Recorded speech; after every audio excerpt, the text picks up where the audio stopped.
आप सबको हमारे चैनल पर खुशामदीद कहते हैं।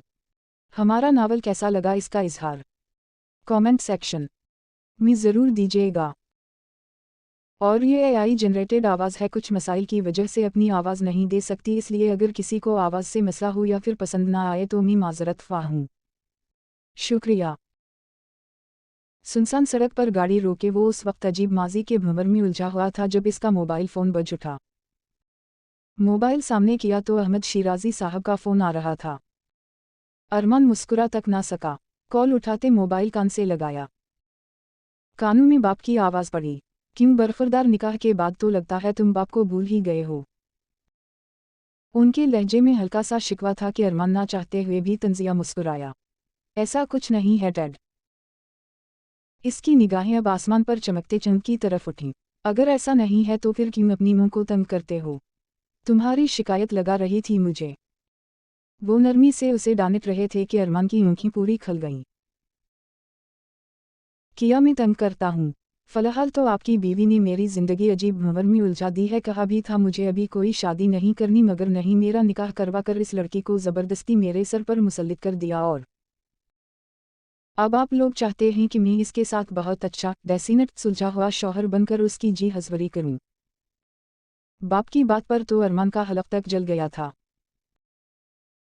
अब ऐसा भी कुछ नहीं है, तुम निकाह नहीं करना चाहते थे तो तब ही साफ साफ मना करते, तब मां का दिल रखने के लिए निकाह नहीं करना चाहिए था। अब तुम ये बात क्यों भूल जाते हो कि वो लड़की तुम्हारे निकाह में है। तुम्हारी छोटी से छोटी बात का इस पर इम्पैक्ट पड़ता है। तुम्हें कैसा लगेगा अगर यही सब कुछ कोई तुम्हारी मां के साथ भी माजी में करता रहा हो। बाप की बात सुनते एक पल से पहले अरमान की आंखें पूरी हैरत से खल गईं। आप क्या कहना चाहते हैं? इसने धड़कते दिल के साथ पूछा। अहमद शिराजी के लबों को एक तबसम ने छुआ। मैं सिर्फ इतना कहना चाहता हूँ कि तुम बस इसके साथ अच्छा सलूक करो। तुम्हारी मुंह को बस यही शिकायत है कि तुम अपनी बीवी को ज़रा सा भी वक्त नहीं देते, उससे अच्छे से बात भी नहीं करते। बाप की बात सुनते एक पल से पहले उसने अपने लब भैंच लिए। खुदा के वास्ते डैड, ये मेरी ज़िंदगी है, मुझे अपनी मर्जी से गुजारने दी। लहजे में हल्का सा गुस्सा शामिल हुआ।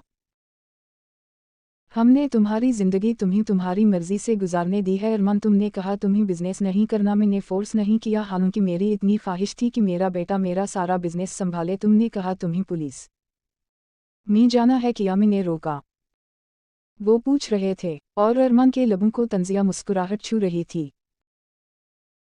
डैड, आप लोगों ने हमेशा मुझे मेरी मर्जी करने दी है, लेकिन आप लोगों ने मेरी ज़िंदगी की डोर अपने हाथों में इस तरह से लेकर उलझा दी है कि मैं चाहकर भी कुछ नहीं कर सकता। आपका एक फ़ैसला सालों पहले मेरी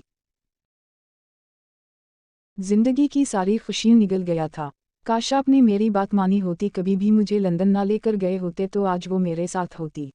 लेकिन नहीं, आप क्या समझेंगे, आपकी मोहब्बत तो आपसे जुदा नहीं हुई, लेकिन आपने मुझसे मेरी मोहब्बत जुदा कर दी।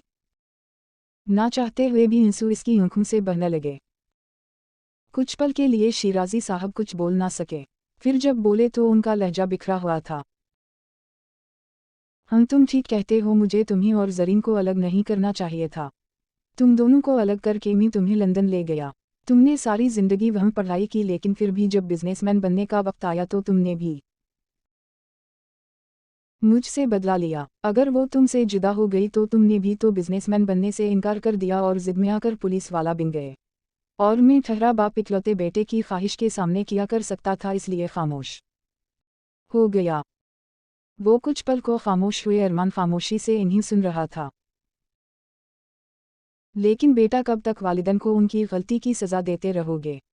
मैं ये नहीं कह रहा उसे भूल जाओ, बस ये कह रहा हूँ कि जो अब तुम्हारी ज़िंदगी में शामिल हो गई है इस पर थोड़ी सी तवज्जो दो। उनके लहजे में मां की तरह कोई हुक्म नहीं था, बस इल्तिजा थी। मैं कोशिश करूँगा डैड, लेकिन ये बहुत मुश्किल है। वो बेबसी से बुड़बड़ा था। मुझे उम्मीद है तुम इस कोशिश में कामयाब रहोगे। चलो, अपना ख्याल रखना, फिर बात करूँगा। खुदा हाफिज कहते इन्होंने कॉल काट दी। वो कितनी ही देर मोबाइल फ़ोन को देखता रहा। फिर अचानक मां की बातें याद आईं तो वापस गाड़ी में बैठा और अब वो वापस शॉपिंग मॉल आने के बाद एटीएम में जा रहा था। वहां से अपने अकाउंट से 50,000 निकालने के बाद उसने गाड़ी शॉपिंग मॉल की पार्किंग में रोकी और खुद माजी के भंवर में उलझ कर रह गया। वो तीनों एक दूसरे के सामने खड़े थे जब एजल के दिमाग में ना जाने क्या समाई। जो उसने जरीन से पूछा, मुझे लगता है आप भी शॉपिंग करने आई हैं हमारी तरह। एजल की बात सुनते जरीन ने इस बात में सर हिलाया। जाहिरी सी बात है, हर कोई शॉपिंग मॉल में शॉपिंग करने ही तो आता है। सुलेमान एजल के कान के पास झुकते हुए हल्का सा मनमनाया, जैसे इसकी अकल में इजाफा किया हो। एजल सुलेमान की बात को इग्नोर करती अब जरीन को देख रही थी। वैसे तो हम फर्स्ट टाइम यहाँ आए हैं, तो क्यों ना आप कुछ हमारी हेल्प कर दें और कुछ हम आपकी हेल्प कर देते हैं। अकेले शॉपिंग करना बहुत बोरिंग होता है ना। एजल की ऑफर पर जरीन ने इस बात में सर हिलाया था। वैसे भी वो अकेली क्या लेगी, कुछ समझ नहीं आ रही थी। एजल की मुस्कुराहट गहरी हुई थी। तो चलें फिर चलते हैं, यहाँ खड़े रहकर टाइम क्यों वेस्ट कर रहे हैं। एजल ने कहा था। फिर वो तीनों चलने लगे। वो दोनों कुछ आगे चल रही थीं और सुलेमान कुछ फासले पर चल रहा था। अब जरीन उन लोगों को शॉपिंग मॉल के बारे में बता रही थी। सबसे पहले वो एक लेडीज ड्रेसेस की शॉप पर आए। मैं आपको बताती हूँ आप पर कौन से कलर अच्छे लगेंगे, फिर आप वही लेना। एजल ने मुस्कुराते हुए सारी ड्रेसेस देखी और अब वो जरीन का चेहरा देखते हुए कुछ ड्रेसेस निकाल रही थी। सुलेमान उनसे कुछ फासले पर खड़ा एजल के लिए उसके हिसाब से कुछ ड्रेस देखने लगा। ड्रेसेस के बाद वो लोग जूतों की दुकान में चले गए। फिर बैग, फिर मेकअप। ना जाने एजल ने जरीन को क्या लेने का आइडिया दिया और बातों के दौरान पूरे 2 घंटे गुजर गए। तकरीबन सारा शॉपिंग मॉल घूम लेने के बाद कुछ शॉपिंग एजल ने की और कुछ जरीन ने, बल्कि जरीन ने आज कुछ ज़्यादा ही शॉपिंग कर ली थी। एजल की वजह से उसे काफ़ी आइडियाज़ मिल गए थे, वरना शायद वो अकेली बोर हो जाती। अब वो लोग वापस फर्स्ट फ्लोर पर आ गए थे। वैसे कितनी अजीब बात है ना, हम लोग इतनी देर से साथ घूम रहे हैं, अभी तक मैंने आपको अपना नाम भी नहीं बताया। एजल को अचानक याद आया था तो सर पर हाथ मारती खजल सी हुई जरीन मुस्कुरा पड़ी थी। मेरा नाम है एजल जमाल। जरीन मुस्कुराई थी। और वो सुलेमान है, मेरा कजिन, मामू का बेटा है। हम लोग असल में कराची से आए हैं, इसने शायद अपने कोई डॉक्यूमेंट्स बनवाने हैं यहाँ से, इसलिए वो आया तो मैं भी साथ आ गई। एजल की वजाहत पर जरीन ने समझने वाले अंदाज में सर हिलाया। इतने में सुलेमान का मोबाइल फ़ोन बज उठा तो वो कुछ फासले पर खड़ा उनसे मोबाइल पर बात करने लगा। एजल अब उसे सवालिया निगाहों से देख रही थी। और आपका क्या नाम है? जरीन की मुस्कुराहट गहरी हुई थी। उससे पहले वो कुछ कहती इसका अपना मोबाइल फ़ोन बज उठा। 1 मिनट। इसने जल्दी से शॉपिंग बैग वही ज़मीन पर रखते हुए बैग खोला, इसमें से अपना मोबाइल बाहर निकाला। अरमान की कॉल आ रही थी। इसने जल्दी से मोबाइल कान से लगाया। बमुश्किल हेलो कह सकी। अगर फ्री हो गई हो तो पार्किंग में आ जाओ। एक फ़िक्रा बोलने के बाद खटाक से फ़ोन बंद हो चुका था। जरीन ने वापस मोबाइल बैग में डाला और दोबारा शॉपिंग बैग उठाए। फिर एजल को देखा। तुमसे मिलकर बहुत अच्छा लगा एजल। थैंक यू सो मच मेरे साथ इतना अच्छा वक्त गुजारने के लिए। और तुम मुझे मिसेज आलम कह सकती हो। अगर ज़िंदगी ने कभी मौका दिया तो दोबारा मुलाकात होगी। मेरे हस्बैंड मुझे लेने आ गए ही, फिर मिलेंगे। वो आखिरी मुस्कुराहट के साथ उसे अल्लाह हाफिज कहती जल्दी से शॉपिंग मॉल से बाहर निकल गई। एजल मुस्कुराई थी। सुलेमान बात किए वापस आया तो देखा जरीन कहीं नहीं थी। वो कहाँ गई? इसकी बेचैन आंखें जरीन को तलाश करने की कोशिश में थीं। एजल ने मुस्कुराते कंधे अचुकाए। शायद उनके हस्बैंड लेने के लिए आ गए थे, इन्हीं कॉल आई तो वो चली गईं। सुलेमान ने समझने वाले अंदाज में सर हिलाया, मगर दिल बेजार और उदास हो गया। चलो ना सुलेमान, मुझे बहुत भूख लग रही है, कुछ खाते हैं। सुलेमान ने इस बात में सर हिलाया। फिर वो लोग फूड कोर्ट की जानिब चल पड़े। शॉपिंग मॉल से बाहर निकलकर देखा वो गाड़ी में स्टीयरिंग व्हील पर दोनों हाथ टकाए बैठा था। यकीना इसका इंतजार कर रहा था। वो गाड़ी तक आई, फिर बैक सीट का दरवाज़ा खोलते हुए वो सारा सामान पीछे रख दिया। बना कुछ कहे वो फ्रंट सीट पर बैठ गई। इसके बैठने के बाद अरमान ने गाड़ी स्टार्ट की और गाड़ी अब इस्लामाबाद शहर की मुख्तलिफ सड़कों पर रमण दमन थी। जरीन का ध्यान बस इस शाल पर था। कानों में सिर्फ एक बात गूंज रही थी, ये मेरी मामा की शाल है, ये मेरी मामा की शाल है। ना जाने क्यों, लेकिन इसके होंठों पर एक खूबसूरत सी मुस्कुराहट थी। किया हीर भी शाल लेती होगी, शायद लेती हो, लेकिन मुझे याद क्यों नहीं। शक्ल याद है बस थोड़ी बहुत। किया मुझे भी वो लोग याद करते होंगे। और बाबा वो कैसे होंगे? किया वो आज भी इतने ही हैंडसम होंगे या फिर थोड़े ओल्ड लगने लगे होंगे। वह सब कैसे होंगे? क्या उन लोगों को आज भी याद होगा कि इनकी एक बेटी ज़रीन भी है? याद होगा, क्यों नहीं होगा? क्या वो अपनी ज़रीन को भूल सकते हैं? मैं भी ना पता नहीं क्या सोचती हूँ। वो मुसलसल ये सब सोचती हुई शाल को अपने मजबूत हाथों में पकड़े बैठी थी। जब अरमान ने डैशबोर्ड पर पड़ा एक एनवेलप इसकी जानिब बढ़ाया, वो अपने ख्यालों में खोई ये देख ना सकी। अरमान ने गला खनकारते हुए इसकी तवज्जो अपनी जानिब मबजूल करवाई तो वो होश में आई। सवालिया निगाहें उठाए अरमान को देखा। इसका एक हाथ अभी भी इस एनवेलप को पकड़े ज़रीन की तरफ बढ़ाए मुंतज़िर था। ज़रीन ने एनवेलप को देखा, फिर दोबारा अरमान को देखा। ये किया है? बालाखर उसने खुद ही पूछ लिया। अरमान का ध्यान कभी ड्राइविंग पर तो कभी इसके चेहरे पर था। ये तुम्हारा हक महर है, मैं इसे तुम्हें देना भूल गया था। इसका लहजा बेतासुर था, मगर ज़रीन एकदम से शर्मिंदा हो गई। बना कुछ कहे वो एनवेलप पकड़ लिया और बना देखे बैग में रख लिया। चेक कर लो, अरमान ने जैसे ही कहा उसने हैरानी से अरमान को देखा। इसमें किया चेक करना, आपने दिए ही पूरे पैसे होंगे। वो खाली जहन के साथ गाड़ी में बैठी थी, समझ नहीं आ रही थी आज ये टापका कहाँ से निकल आया। अरमान इसे जांचती हुई निगाहों से देख रहा था। एक बात तो बताओ, तुमने मम्मी से इस चीज़ का जिक्र किया था? इसका लहजा सरसरी सा था। ज़रीन का चेहरा शर्मिंदगी से सुर्ख हो गया। इसने अरमान को देखा, थोड़ा सा इसकी जानिब पलटी।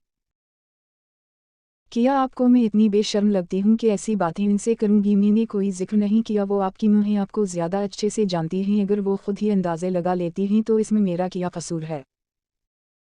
इसका चेहरा ज़िल्लत के एहसास से सुर्ख पड़ गया था। क्या उसे वो ऐसी समझता था जो ऐसी बातें वो उसकी मुँह से करती होगी? अरमान ने लापरवाही से कंधे अचकाए। मैंने बस एक बात पूछी है, इसमें इतना हाइपर होने वाली क्या बात थी? जैसे पहली बार उसने ज़रीन के लहजे में इस कदर गुस्सा महसूस किया। ज़रीन ने कुछ नहीं कहा, बस खामोशी से विंडो की जानिब चेहरा मोड़े अपना दिखता सर संभालने लगी।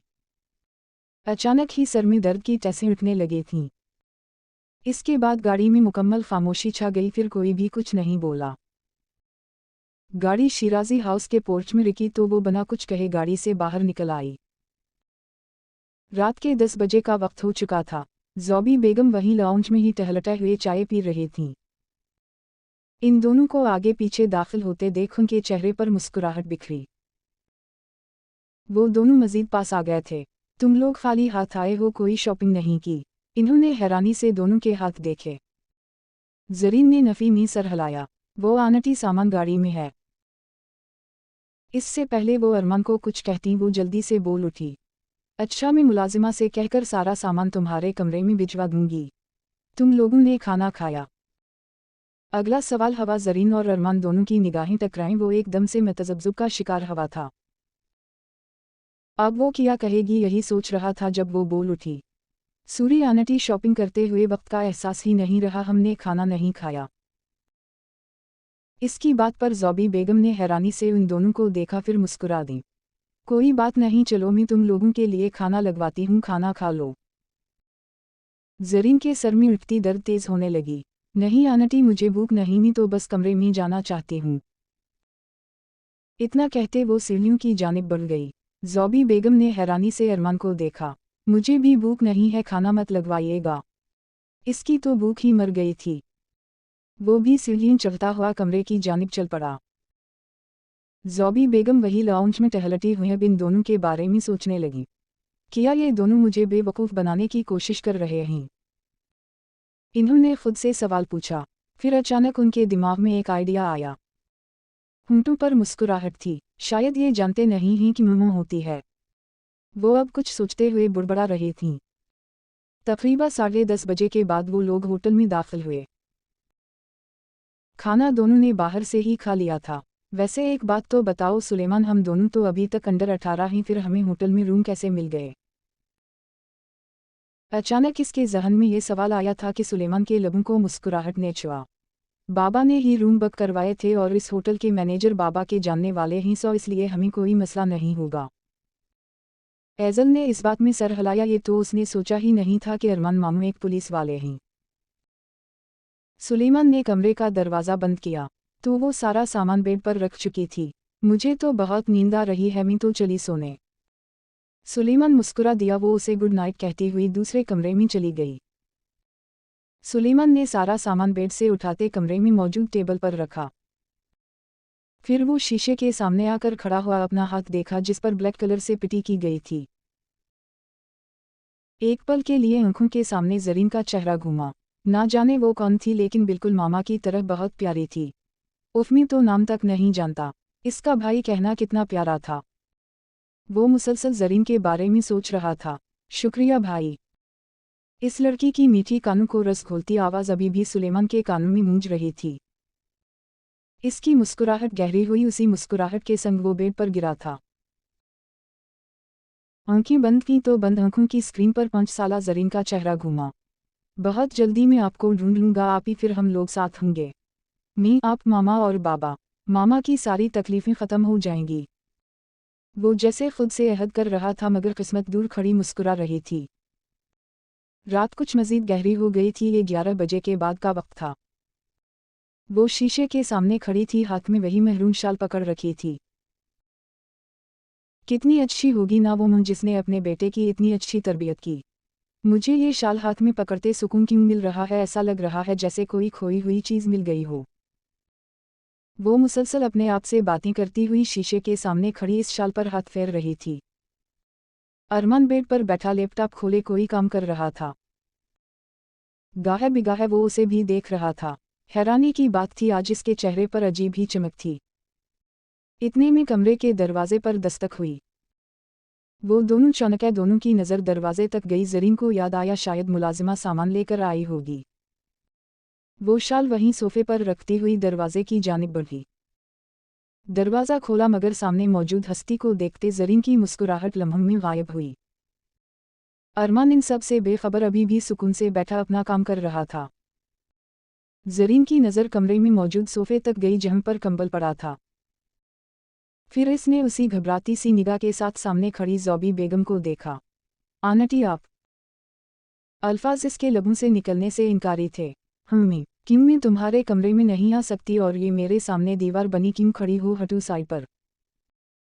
उनके लहजे में एक रोब और दबदबा था। जरीन परेशान सी होती जल्दी से साइड पर हो गई, इन्हें रास्ता दिया।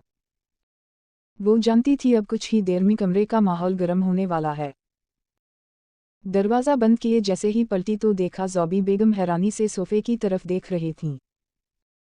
अरमान ने जैसे ही मुंह को देखा तो उसके चेहरे का खून नचड़ गया। वो जल्दी से बेड से उठ खड़ा हुआ। मम्मी आप यहाँ।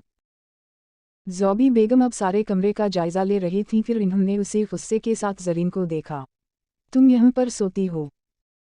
उनके लहजे की सख्ती थी कि जरीन ने खामोशी से निगाहें झुका दीं। इन्होंने उसी गुस्से से अरमान को देखा।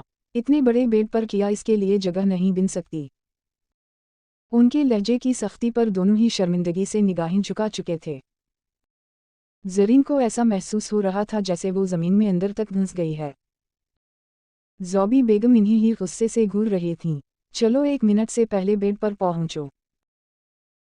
इन्होंने सख्ती से जरीन को हुक्म दिया। जरीन ने चेहरा उठाए परेशानी से ज़ौबी बेगम को देखा। लेकिन वो कैसे? अल्फाज इसके लबों से निकलने से इनकारी थे। इसके लहजे की बौखलाहट ज़ौबी बेगम को मुस्कुराने पर मजबूर कर रही थी, मगर वो बहुत मुश्किल से अपनी हंसी ज़ब्त किए खड़ी थीं। बिल्कुल तुम उसकी बीवी नहीं हो। क्या तुम भागकर यहाँ पर आई हो? जरीन चौंकी, फिर फौरन अफीमी सर हिलाया। नहीं ना, पूरी इज्जत के साथ निकाह करके लाया है वो तुम्ही तो। जितना इस कमरे की हर चीज़ पर इसका हक है इतना ही तुम्हारा भी है। जल्दी से मेरे सामने बेड पर पहुंचो। ज़ौबी बेगम के लहजे में ज़रा सी भी नरमी नहीं थी। उसने डरते हुए अरमान को देखा जिसके चेहरे पर कोई तासुर नहीं था। इसने डरते हुए सोफे से कंबल उठाया और उससे पहले वो बेड पर रखती ज़ौबी बेगम बोल उठी। ये इतना बड़ा जो बेड पर बलीनकट पड़ा है, किया तुम्हारे लिए कम है जो ये साथ पकड़ा है? वापस रख कर आओ उसे। उनके लहजे में मज़ीद गुस्सा शामिल हुआ। जरीन डरते हुए जल्दी से ड्रेसिंग रूम में चली गई। ज़ौबी बेगम अरमान के बिल्कुल सामने आकर खड़ी हुई। तुम्हें शर्म नहीं आती? किया वो वहाँ सोफे पर कम्फर्टेबल होकर सोती होगी, तुम्हें कुछ अंदाज़ा भी है क्यों इस लड़की को परेशान करते हो? इस बार उनके लहजे में कुछ झंझलाहट थी। मम्मी आपको नहीं लगता आपको मेरी मैरिड लाइफ से दूर रहना चाहिए? और इसे मुझे अपने तरीके से हैंडल करने देना चाहिए। वो हल्की सी आवाज़ में मनमनाया था कि ज़ौबी बेगम को मज़ीद गुस्सा आया। अगर मैं तुम्हें कुछ गलत करने का कहती हूँ तो फिर बेशक मेरी बात मत मानो, लेकिन मैं कुछ गलत होते नहीं देख सकती, या फिर कहीं तुम्हें इस बात का डर तो नहीं कि अगर वो तुम्हारे करीब आ गई तो तुम बिहक सकते हो।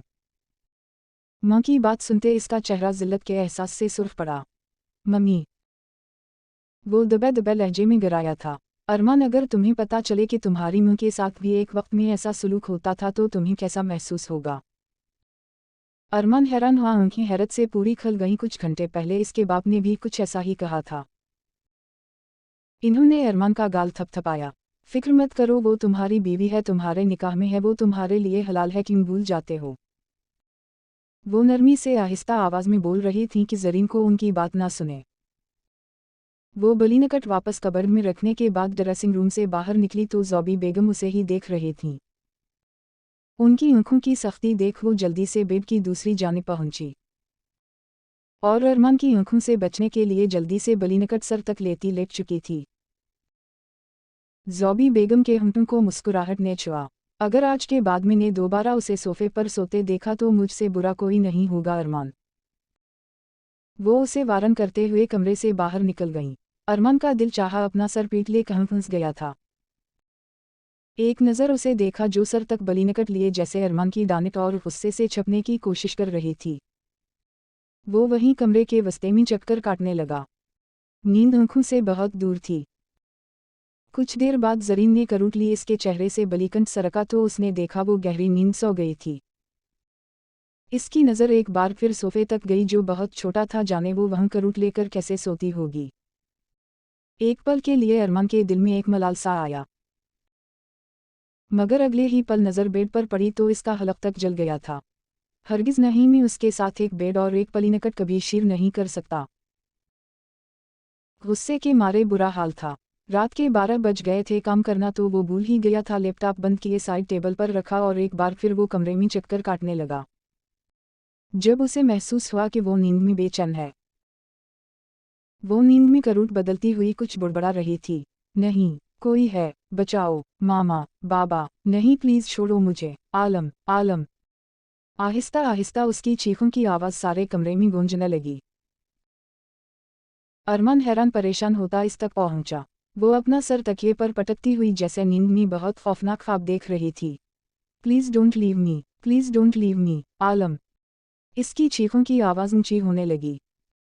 अरमान ने इसका गाल थपथपाया। ज़रीन, होश करो। वो हैरान था कि आखिर इस लड़की को क्या हवा। वो अब बाकायदा रो रही थी। इसका चेहरा सारा पसीने से तर हो गया था। ज़रीन। अरमान ने उसे दोनों कंधों से पकड़े झंझोड़कर झटका दिया। एकदम होश में आने के बाद उसने अपनी आंखें खोलीं और अपने पास बेड पर बैठे अरमान को देखते हुए इसकी आंखों में नमी इकट्ठी हुई। वो दोनों हाथ चेहरे पर रखे फूट फूट कर रोने लगी। इतनी भी हिम्मत ना हो सकी कि वो उठकर उस शख्स के सीने से लग जाती। क्या हवा है, क्यों रो रही हो? अरमान ने नागवारी से उसे देखा, मगर शायद वो उसे सुन नहीं रही थी।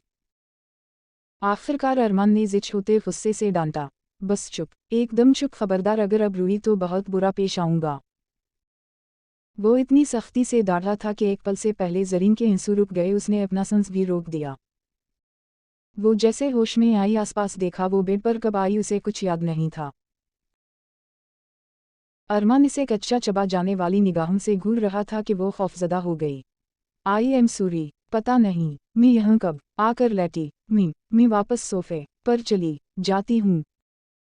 टूटे फूटे लहजे में इतना कहते हुए वो जल्दी से बेड से उठी और सोफे पर भागने का सोचा। जब अरमान ने हाथ के इशारे से रोक दिया, सुकून से यहीं बैठी रहो, पहले ही मेरी मां की नज़रों में मुझे बहुत गिरा चुकी हो, मज़ीद कितना गिराओगी? इसके लहजे की नफरत महसूस करते हुए ज़रीन की आंखों से आंसू बहते हुए गालों पर फिसल गए। इसमें मेरा क्या कसूर? मुझे क्या पता था आंटी कमरे में आ जाएंगी। आखिर आप हर वक्त क्यों मुझसे बदगुमान रहते हैं? वो शिकवा करती ना चाहते हुए भी एक बार फिर रोने लगी। इसका सारा जिस्म कांप रहा था। वो बहुत बुरी तरह से रो रही थी। अरमान को खुद पर गुस्सा आया। क्या ज़रूरत थी इससे बहस और गुस्सा करने की? वो इस लड़की के रोने से झंझला ही गया था। आखिर इसके रोने से अरमान को क्यों बुरा लग रहा था? उसे तो इसका रोना जहर लगना चाहिए था। अच्छा बस ठीक है, ये किया हर वक्त रोने धोने बैठ जाती हो, बेजारित से कहते हुए वो बेड की दूसरी जानिब चला गया। जरीन ने अपने आंसू साफ किए, एक नज़र उसे देखा और ना महसूस अंदाज में बेड के किनारे की जानिब खसकती हुई वो करवट के बल दोबारा सोने की कोशिश करने के साथ खुद को इस खौफनाक ख्वाब के असर से बाहर निकालने लगी। अरमान ने एक नज़र इसकी पुश्त को देखा, फिर सर झटकते हुए इसकी जानिब पुश्त करते खुद भी वो बेड की दूसरी जानिब होता लेट गया। मगर नींद तो आंखों से कोसों दूर थी, वो तो आनी ही नहीं थी। इसकी आंखों के सामने अपना माजी घूमने लगा, वो माजी में ही कहीं खो गया था। इसे आज भी वो दिन याद था जब शिराजी साहब ने उसे लंदन जाने के लिए कहा था। ये आप क्या कह रहे हैं डैड? मुझे लंदन जाकर नहीं पढ़ना, मैं यही पाकिस्तान में ही पढ़ना चाहता हूँ। जैसे ही शिराजी साहब ने इसे ये कहा कि वो चाहते हैं कि अरमान अपनी बाकी की पढ़ाई लंदन जाकर पूरी करे, तो वो हैरान परेशान सा बाप को देखे जा रहा था। देखो अरमान, तुम्हारे लिए ये बहुत ज़रूरी है, मैं चाहता हूँ तुम अच्छी डिग्री हासिल करो, और पाकिस्तान में पढ़ाई कैसी है ये सब जानते हैं। मगर अरमान बाप की बात सुनने के लिए किसी तौर पर तैयार नहीं था। प्लीज़ डैड, मैं नहीं जाना चाहता, मैंने यहीं पढ़ना है, मुझे यहीं पढ़ने दें, और अगर मैं पाकिस्तान से चला गया तो फिर ज़री वो यहाँ अकेली रह जाएगी और मैं उसे अकेला छोड़ के कहीं नहीं जाऊँगा। अहमद शिराजी साहब ने लब भैंच लिए। तुम्हें क्या हो गया है अरमान? तुम एक लड़की की वजह से अपना करियर ख़राब करोगे? ठीक है वो तुम्हारी दोस्त है, अगर तुम चाहते हो कि वाकई तुम्हारे कुछ बनने कुछ काबिल हो जाने के बाद तुम्हारी शादी ज़रीन से करें तो तुम्हें मेरी बात माननी होगी। मेरे साथ लंदन चलो, वहाँ पर अपनी पढ़ाई पूरी करो, इसके बाद मेरा बिजनेस संभालो, फिर मैं तुम्हारी शादी खुद ज़रीन से करवाऊंगा। मगर उससे पहले तुम्हें मेरी शर्त माननी होगी, वरना भूल जाओगे तुम्हारी शादी कभी इस लड़की से होगी। वो अचानक ही गुस्से में आ गए थे। अरमान की जिद आजकल बढ़ती जा रही थी। उसने बेबसी से मुंह को देखा जो पास ही बैठी थी। मम्मी प्लीज़, मुझे नहीं जाना लंदन। बेबसी से ज़ौबी बेगम से शिकवा किया कि वो बाप को समझाएं, मगर शिराजी साहब किसी की बात सुनने के लिए तैयार नहीं थे। बस मैं एक बार कह चुका हूँ कि तुम लंदन जा रहे हो मतलब जा रहे हो, तुम्हारा मैट्रिक हो चुका है अरमान, अब तुम बच्चे नहीं हो, तुम 16 साल के हो चुके हो और तुम्हें अपनी ग्रेजुएशन लंदन से ही पूरी करनी है, और मैं वहाँ के सबसे बेस्ट कॉलेज में तुम्हारे एडमिशन की भी बात कर चुका हूँ। सिर्फ एक हफ्ता है तुम्हारे पास, अपनी तैयारी करो, और अगर तुम्हें ज़्यादा अपनी माँ की फ़िक्र है तो फ़िक्र मत करो, तुम्हारी माँ भी हमारे साथ जा रही है, और जब तक तुम्हारी पढ़ाई पूरी नहीं हो जाती हम वापस पाकिस्तान नहीं आएंगे, और ये मेरा अटल फैसला है। वो जानते थे अरमान अपना करियर ख़राब कर लेगा, इसलिए ज़बरदस्ती इस पर अपना फ़ैसला मुसल्लित कर दिया। उसने बेबसी से मुँह को देखा। वो ठीक कह रहे हैं अरमान, अगर तुम चाहते हो कि ज़रीन तुम्हारी हो जाए हमेशा हमेशा के लिए, तो इस काबिल बन जाओ कि ज़रीन तुम्हें देख के फ़ख्र करे। ये महज कुछ अरसे की दूरी है, जब तुम एक कामयाब बिजनेसमैन बनकर वापस लूटोगे तो वो खुद तुम्हारी बीवी बनकर तुम्हारे साथ यहाँ आ जाएगी। कुछ सालों की तो बात है, वैसे भी तुम्हारी खाला है ना, इसका ख्याल रखने के लिए तुम क्यों परेशान होते हो? ज़ौबी बेगम ने उसे प्यार से समझाया था। मम्मी, पढ़ाई तो यहाँ रहकर भी पूरी हो सकती है। वो बेबसी से बुड़बड़ा। अपने डैड को खुश करने के लिए अगर तुम चले जाओगे तो कुछ नहीं होगा, मैं वादा करती हूँ ज़रीन सिर्फ तुम्हारी अमानत होगी। हम वापस आते ही सबसे पहले ज़रीन को तुम्हारी बीवी बनाकर यहाँ लाएंगे, मैं तुमसे वादा करती हूँ। ज़ौबी बेगम ने वादा कर लिया। फिर किया फैसला हो चुका था, ज़रीन को अपनी बीवी बनाने के लिए वो 16 साला टीनेजर लड़का अपने बाप की जिद पूरी करने के लिए लंदन जाने के लिए तैयार हो गया। सिर्फ इस लड़की को हासिल करने के लिए उसने अपने बाप की जिद मानने की तैयारी कर ली। ये इसकी और ज़रीन की आखिरी मुलाकात थी। वो नहीं जानता था कि आज के बाद वो कभी भी उसे देख नहीं पाएगा, वो 9 साला बच्ची जो पहले से बहुत खूबसूरत हो गई थी। इसके लंबे काले बाल जिनकी चटी कर रखी थी, उस वक्त वो दोनों गार्डन में बैठे थे और वो उसे सारी बात बता चुका था, जिसे जान लेने के बाद ज़रीन की आंखों में आंसू इकट्ठे हो गए। इसने तकलीफ ज़दा आंखें उठाकर अरमान को देखा। मुझे छोड़कर मत जाएं आलम, किस कदर करब से कहा था। इसकी हेज़ल ग्रीन आंखों में मोटे मोटे आंसू थे। अरमान ने बेबसी से उसे देखा। वो कहाँ खुद अपनी मर्जी से इसे छोड़कर जाना चाहता था, मगर मजबूरी थी। जाना ज़रूरी है ज़रीन, मैं जल्दी वापस आऊँगा। कुछ बेबसी से वजाहत की। तो आप मुझे अकेला छोड़कर जा रहे हैं? इस बार उसने तकलीफ से पूछा। अरमान ने नफ़ी में सर हिलाया। बहुत जल्दी मैं वापस आऊँगा और तुम्हें हमेशा के लिए यहाँ से ले जाऊँगा। इसकी सरमई आँखों में उम्मीद थी, मान और यकीन था। ज़रीन ने जांचती हुई निगाहों से उसे देखा। वादा, साथ तरदीद भी चाहिए। वो खलकर मुस्कुराया था। पका वादा। इसके हाथ पर अपना हाथ भी रख दिया ताकि उसे यकीन आ जाए। वो कितनी ही देर इससे बातें करता रहा क्योंकि जानता था कि अब वो चला गया तो फिर सालों बाद वापस आएगा। ज़री, किया तुम मुझे भूल जाओगी? अचानक उसने किसी खदशा के तहत पूछा। ज़रीन की आँखों में चमक उभरी। ज़रीन, अरमान कुछ नहीं भूलती। वो तफाखर से बोली थी कि गाल पर डिंपल पड़ा था। अरमान ने एक डायरी इसकी जानिब बढ़ाई। जब मैं चला जाऊंगा और तुम्हें मेरी याद आएगी तो कोई ऐसी बात तुम मुझसे कहना चाहती हो इस पर लिख देना, फिर मैं आकर तुम्हारी सारी बातें पढ़ूंगा। वो गहराई से मुस्कुराया था। ज़रीन ने नम आँखों से मुस्कुराते हुए वो डायरी पकड़ ली। बस यही आखिरी मुलाकात थी जो ज़रीन अरमान और अरमान आलम को कभी भूलती नहीं थी। इसके बाद वो हमेशा के लिए लंदन चला गया। फिर ज़रीन अरमान तो उसे नहीं भूली, लेकिन ना वो कभी वापस आ सका ना वो वादा पूरा हो सका। ऐसा नहीं था कि वो वापस नहीं आया था, वो वापस आया था मगर बहुत देर हो चुकी थी। ज़रीन अरमान कहाँ गई कोई नहीं जान पाया। वो कहीं नहीं थी, ना ही इसकी कोई याद। इसके बाद अरमान ने उसे कभी नहीं देखा। अचानक इसके कानों में कोई आवाज़ पड़ी तो वो चुंक कर अपने ख्यालों से बाहर निकला।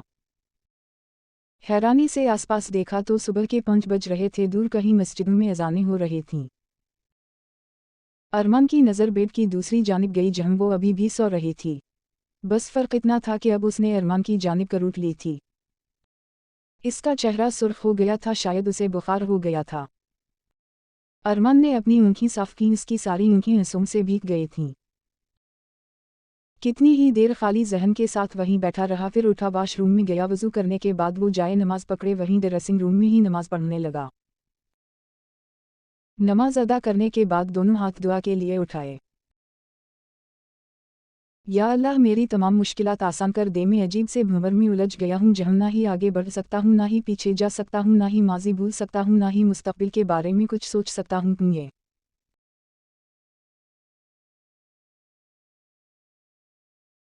जानता है मैंने इससे कितनी मोहब्बत की थी। ज़िंदगी के 4 साल मैंने उसके साथ पाकिस्तान में गुजारा। उसके बाद ज़िंदगी के 8 साल मैंने वहाँ लंदन में मेहनत की, इतनी मेहनत की कि इसके लिए काबिल बन जाऊँ, इसे हासिल कर सकूं, कुछ बिन जाऊं। लेकिन जब मैं वापस आया तो वो जा चुकी थी। क्यों चली गई वो मुझे छोड़कर? या अल्लाह, मुझे मेरे सारे सवालों के जवाब दे दे। वो कहाँ गई थी और क्यों गई थी, और क्या वो कब्र वाकई इसकी है कहीं? ऐसा तो नहीं मैं किसी खाली कब्र के कतबे पर ही अपने आंसू ज़ाया कर आता हूँ? क्या वाकई ऐसा हो सकता है कि वो जिंदा हो? इसके पास अनगिनत सवाल थे मगर किसी के पास इसका कोई जवाब नहीं था। वो बस दुआ करते हुए बेबसी से रो रहा था, ना जाने क्यों, लेकिन इसके जिक्र पर ही आंसू निकल आते थे। बहुत देर बाद खुद पर काबू पाते हुए वो ड्रेसिंग रूम से बाहर निकल आया। वाकई इसे बुखार हो गया था और वो गहरी नींद सो रही थी, और बुखार का अंदाज़ा अरमान इसके चेहरे से ही लगा सकता था। इसका चेहरा सुर्ख पड़ गया था। वो कुछ देर अपना जहन फरेश करने के लिए वॉक करने की गर्ज से बाहर निकल गया और पीछे वो बुखार में तपती रह गई। जारी है।